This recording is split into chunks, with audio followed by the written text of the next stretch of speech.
അഭിഷേക്, യമനിലെ മലയാളി നേഴ്സായിട്ടുള്ള നിമിഷപ്രിയയുടെ വധശിക്ഷ മാറ്റിവെച്ചത് വലിയ രീതിയിലൊരു ആശ്വാസകരമായ ഒരു വാർത്ത തന്നെയായിരുന്നു. പക്ഷേ ഇപ്പോൾ ആ ഇരയുടെ സഹോദരൻ പ്രതികരണവുമായിട്ട് രംഗത്തെത്തിയിട്ടുണ്ട്. അതായത് വധശിക്ഷയിൽ കുറഞ്ഞൊരു ശിക്ഷയും അവർ അർഹിക്കുന്നില്ല, അതുകൊണ്ട് അവർക്ക് വധശിക്ഷ തന്നെ നൽകണമെന്നാണ് അവരുടെ കുടുംബം പറയുന്നത്.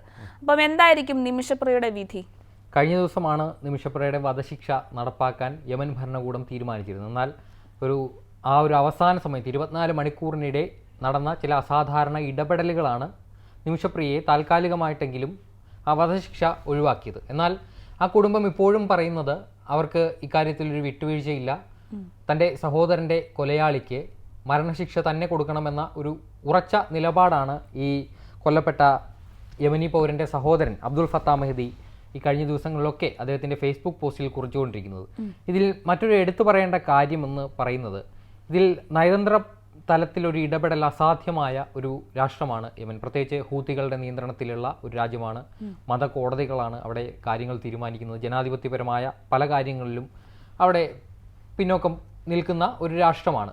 US അടക്കമുള്ള രാജ്യങ്ങൾ ഹൂത്തികളെ ഭീകരരായിട്ട് പ്രഖ്യാപിച്ചിരിക്കുന്ന ഒരു അവസ്ഥയുണ്ട്. അപ്പോൾ ആ ഒരു രാജ്യത്ത് ഇന്ത്യ ഗവൺമെൻറ് ഭാഗത്തു നിന്നുള്ള നയതന്ത്ര ഇടപെടലുകൾ ഏറെക്കുറെ അസാധ്യമാണ്. അപ്പോഴാണ് ഈ ചാണ്ടിയുമ്മൻ MLA കഴിഞ്ഞ ദിവസം അദ്ദേഹത്തിൻ്റെ അമ്മയുമായി ഗവർണറെ കാണുകയും ഗവർണർ പിന്നീട് നിമിഷപ്രിയയുടെ കാര്യത്തിൽ ഒരു പ്രത്യേക ഇടപെടൽ ആ ഒരു രാജ്ഭവൻ കേന്ദ്രീകരിച്ച് നടത്തുകയും അത് പിന്നീട് കാന്തപുരം AP അബൂബക്കർ മുസ്ലിയാരുടെ ഭാഗത്ത് നിന്ന് അദ്ദേഹത്തെ ഒരു മധ്യസ്ഥനായിക്കൊണ്ട് യമനിലെ ഇസ്ലാമിക മത പണ്ഡിതന്മാരുമായി ചർച്ച നടത്തി അതുവഴി ഈ മരണപ്പെട്ട തലാലിൻ്റെ കുടുംബത്തെ അന്വയിപ്പിച്ച് ആ ഒരു ബ്ലഡ് മണി കൈപ്പറ്റി ഈ ഒരു പ്രശ്നം പരിഹരിക്കുക എന്നൊരു രീതിയിലേക്ക് കാര്യങ്ങൾ നീങ്ങി വന്നത്. അതിനിടെയാണ് ആ ഒരു ഇടപെടൽ ഒന്നുകൊണ്ട് മാത്രമാണ് നിമിഷപ്രിയയുടെ കഴിഞ്ഞ ദിവസം നടക്കാനിരുന്ന വധശിക്ഷ മാറ്റിവെച്ചത്. എന്നാൽ ആ ഒരു വധശിക്ഷ ഏതു സമയവും നടന്നേക്കുമെന്നാണ് ഇപ്പോഴും അദ്ദേഹത്തിൻ്റെ സഹോദരൻ്റെ ഫേസ്ബുക്ക് പോസ്റ്റുകളിൽ നിന്ന് മനസ്സിലാകുന്നത്. അവർക്ക് നീതി ഇത്രയും കാലം നിഷേധിക്കപ്പെടുകയാണ്, ഇനിയും നീതി വൈകരുത് എന്നൊക്കെയാണ് അദ്ദേഹം. അത് ഒരുപക്ഷെ അദ്ദേഹത്തിൻ്റെ വൈകാരികമായ പ്രതികരണമായിരിക്കും. ഒന്ന് നോക്കുമ്പോൾ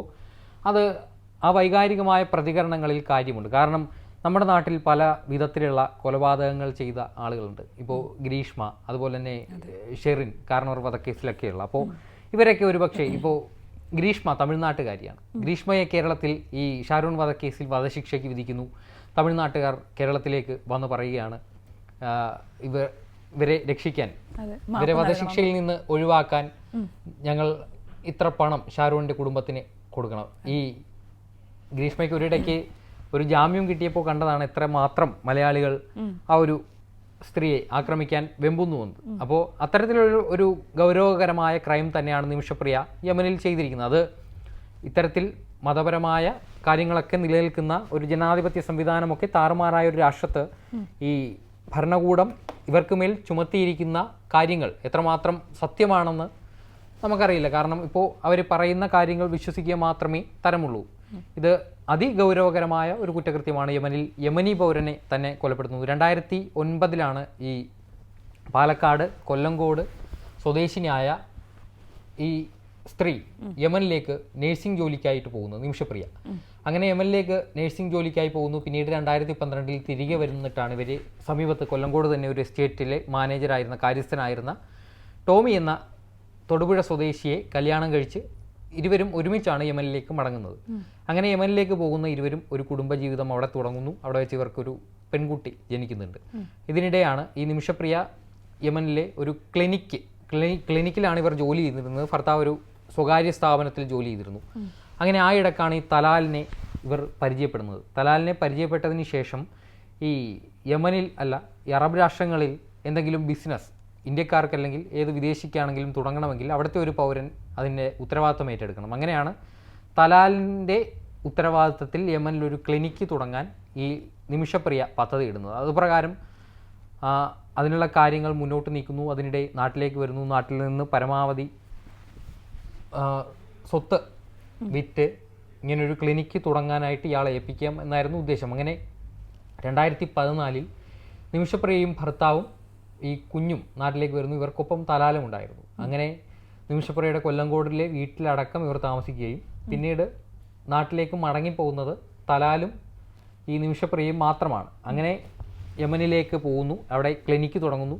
ആ ക്ലിനിക്കിൻ്റെ തുടക്കത്തിൽ തന്നെ പ്രശ്നങ്ങൾ ഇരുവരും തമ്മിലുണ്ടായി. ഒരു പാർട്ണർഷിപ്പ് വ്യവസ്ഥയിൽ തുടങ്ങിയ ആ ഒരു ബിസിനസ്, ആ ഒരു ക്ലിനിക്ക് ക്ലിനിക്കിൽ നിന്നുള്ള വരുമാനം മുഴുവൻ തലാൽ കൈവശപ്പെടുത്തുന്നു, തന്നെ അകാരണമായി മർദ്ദിക്കുന്നു എന്ന് കാണിച്ച് ഈ നിമിഷപ്രിയ യമനിൽ ഒരു പരാതി കൊടുത്തിരുന്നു. എന്നാൽ അതിൽ അവർക്ക് അനുകൂലമായൊരു വിധി ഉണ്ടായില്ലെന്നാണ് അറിയാൻ സാധിക്കുന്നത്. എന്നാൽ പിന്നീട് ഇയാളുടെ ഉപദ്രവം സഹിക്കവയ്യാതായി ഇയാൾ നിമിഷപ്രിയയെ വിവാഹം കഴിച്ചു എന്ന രീതിയിൽ പ്രചരണം നടത്തി, ഇവരുടെ പാസ്പോർട്ട് പിടിച്ചു വെച്ചു, അങ്ങനെ പല കാര്യങ്ങൾ ചെയ്തു. ഒടുവിൽ പൊറുതിമുട്ടിയാണ് 2017 നിമിഷപ്രിയ ഇയാളെ എങ്ങനെയെങ്കിലും മയക്കി കിടത്തി പാസ്പോർട്ടുമായി അവിടെ നിന്ന് രക്ഷപ്പെടണമെന്നൊരു തീരുമാനത്തിൽ എത്തുന്നു എന്നാണ് ഇവർ പറയുന്ന കഥകൾ.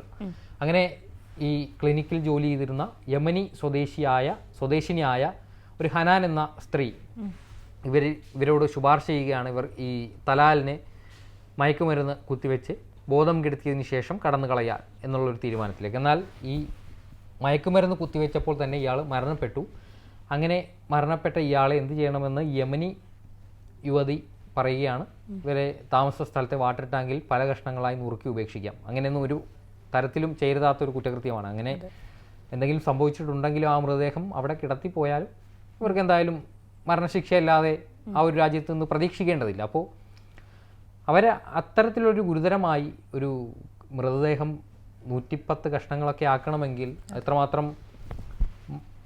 എത്രമാത്രം ശക്തി സ്വന്തം മനസ്സിനുണ്ടാവണം. അപ്പോൾ അത്തരത്തിൽ ഗുരുതരമായൊരു കുറ്റകൃത്യം തന്നെയാണ് നിമിഷപ്രിയ അവിടെ വെച്ചിരിക്കുന്നത്. ഈ പറയുന്ന കേൾക്കുന്നത് സത്യമാണെങ്കിൽ അത്തരത്തിലുള്ള കാര്യങ്ങൾ ചെയ്തിട്ടുണ്ടെങ്കിൽ അത് ഗുരുതരമായും കുറ്റകൃത്യം തന്നെയാണ്. ഇതിപ്പോൾ നടന്നിരിക്കുന്നത് ഷെയ്ഖ് ഹബീബ് ഉമർ ബിൻ ഹഫിൾ എന്ന് പറയുന്ന ഇസ്ലാമിക മതപണ്ഡിതൻ, ഈ കാന്തപുരം AP അബൂബക്കർ മുസ്ലിയാരുമായിട്ട് വളരെ അടുത്ത വ്യക്തിബന്ധം കാത്തു സൂക്ഷിക്കുന്ന ഒരു ഇസ്ലാമിക മതപണ്ഡിതനാണ്. അദ്ദേഹം പ്രവാചകൻ്റെ തലമുറയിൽപ്പെട്ട ഒരാളാണെന്നാണ് അവിടെയൊക്കെ വിശ്വസിക്കപ്പെടുന്നത്. അപ്പോൾ ഇത്തരത്തിൽ മതപണ്ഡിതന്മാരുമായി ബന്ധപ്പെട്ടൊരു മധ്യസ്ഥ ശ്രമങ്ങൾ മാത്രമേ ഇനി അവിടെ പ്രായോഗികമായിട്ടുള്ളൂ.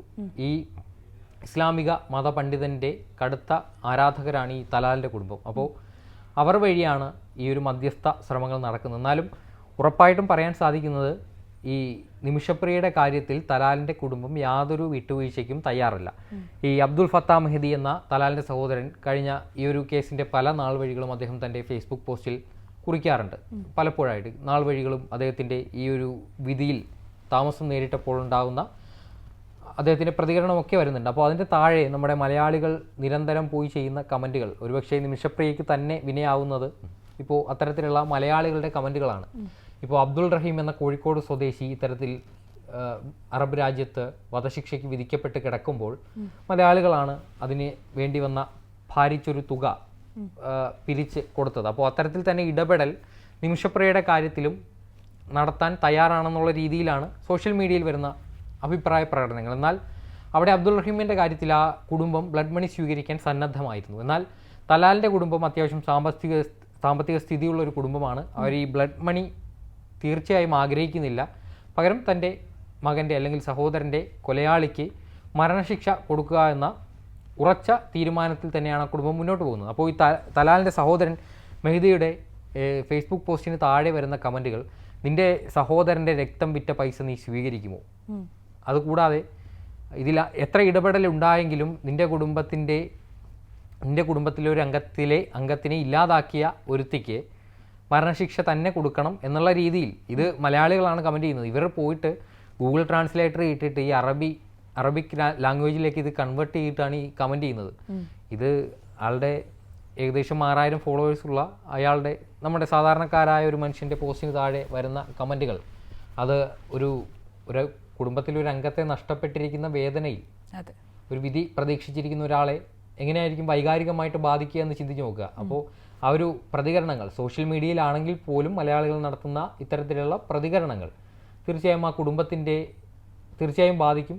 അത് ഈ നിമിഷപ്രിയയ്ക്ക് തന്നെ ഇവർക്കിനി മാപ്പ് കൊടുക്കുക എന്നൊരു തീരുമാനത്തിലേക്ക് എത്തിയാൽ പോലും, മാപ്പ് കൊടുക്കാൻ തീരുമാനം എടുത്തുവെങ്കിൽ പോലും ഈ ഒരു കമൻറ്റുകൾ ചിലപ്പോൾ പ്രകോപനമായി വന്നേക്കും. അങ്ങനെ ആ സ്ത്രീക്ക് ജീവൻ നഷ്ടപ്പെടാനുള്ള സാഹചര്യമുണ്ട്. ഇവിടെ കൃത്യമായ ഇടപെടലുകൾ ഇവിടെ നടക്കുന്നുണ്ട്. അത് നയതന്ത്ര തലത്തിൽ യാതൊരു ഇടപെടലും ഈ യമൻ പോലൊരു രാജ്യത്ത് സാധ്യമല്ല. നടക്കാനുള്ളത് ഈ മതപരമായ ഇടപെടൽ. അത് എത്രത്തോളം പ്രായോഗികമാണ്? ഇത് ഇപ്പോൾ കാര്യങ്ങൾ തീരുമാനിക്കുന്ന നിമിഷപ്രിയയുടെ അമ്മയൊക്കെ യമനിലുണ്ട്. അവരൊരു വീട്ടുജോലിക്കാരിയായ സ്ത്രീയാണ്. അവർക്ക് ഈ തുക ബ്ലഡ് മണി കണ്ടെത്തുന്നതിന് പരിമിതികളുണ്ട്. എന്തായാലും അതിനുവേണ്ടി വലിയ രീതിയിലുള്ള ക്യാമ്പയിനുകളടക്കം സേവ് നിമിഷപ്രിയ ആക്ഷൻ കൗൺസിൽ എന്ന പേരിൽ 2017 ഇവരെ കൊലപാതക കുറ്റത്തിന് അറസ്റ്റ് ചെയ്യുന്നു. പിന്നീട് 2021 ഈ ആക്ഷൻ കൗൺസിൽ രൂപീകരിക്കുന്നത്. അതുമായി ബന്ധപ്പെട്ട് ഇവരുടെ മോചനത്തിനായി പല കാലഘട്ടങ്ങളിലായി ശ്രമങ്ങൾ നടക്കുന്നുണ്ട് ഈ കഴിഞ്ഞ കുറേ വർഷങ്ങളായി. അപ്പോഴൊന്നും ഇത് ഗുരുതരമായൊരു കുറ്റകൃത്യമാണ് യമനിൽ നടന്നത്. പിന്നെ അപ്പോഴും 2021 ഈ കോടതി ഇവർക്ക് വധശിക്ഷ വിധിക്കുന്നത്. അതിനുശേഷം പലതരത്തിൽ പല കോടതികളിൽ ഇവർ കയറി ഇറങ്ങിയിട്ടും വധശിക്ഷയിൽ കുറഞ്ഞൊന്നും വധശിക്ഷ ശരിവെക്കുകയാണ് യമനിലെ പരമോന്നത കോടതികളെല്ലാം ചെയ്തു വന്നിരുന്നത്. എന്തായാലും ഇക്കാര്യത്തിൽ മധ്യസ്ഥ ശ്രമങ്ങൾ നടത്താൻ ഇന്ത്യ എന്ന പരമാധികാര രാഷ്ട്രത്തിന് പരിമിതികളുണ്ട്. പക്ഷേ മതപരമായി ഇത്തരത്തിലുള്ള ചർച്ചകൾ നടക്കുകയാണെങ്കിൽ അതിൽ എത്രത്തോളം അവരെ അന്വയിപ്പിക്കാൻ, തലാലിൻ്റെ കുടുംബത്തെ അന്വയിപ്പിക്കാൻ സാധിക്കും എന്നതിൻ്റെ അടിസ്ഥാനത്തിലായിരിക്കും ഈ മധ്യസ്ഥ അനുരഞ്ജന ചർച്ചകളുടെയൊക്കെ പരിണതഫലം. എന്തായാലും ഇത് വൈകും തോറും നിമിഷപ്രിയ എന്ന പാലക്കാട് സ്വദേശിനിയുടെ കാര്യത്തിൽ ഒരു തീരുമാനവുമില്ല. അവരുടെ ജീവൻ ഏത് സമയവും നഷ്ടപ്പെടാവുന്ന അവസ്ഥയിൽ തന്നെയാണ് നിലവിലുമുള്ളത്.